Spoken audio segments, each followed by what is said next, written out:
Hi guys! Another day with me, Mommy Cell, your stay-at-home mom. As a mom, one of my top priorities is my daughter's studies. Since grade 1 na si Ava and 4 days pa lang silang pumapasok, konti pa lang yung mga schoolworks nila. As per Ava, nasa getting to know stage pa lang daw sila ng teacher nila. Grabe, ang bilis ng panahon no, may grade schooler na ako. Nakasanayan ko na rin i-check yung mga notebooks niya everyday para malaman ko or para matrack ko din yung mga ginagawa nila sa school. Nag-i-spend din kasi kami ng 30 minutes na review everyday para lang ma-refresh siya kung ano yung pinag-aralan nila.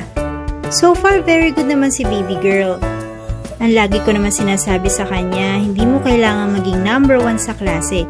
Basta, gawin mo lang yung best mo, makinig at sumunod kay teacher. Sa mga nagtatanong pala sa akin kung saan ko pinagawa yung mga sticker labels ng notebook ni Ava, ilalagay ko ang link sa baba. Thank you for watching! Bye!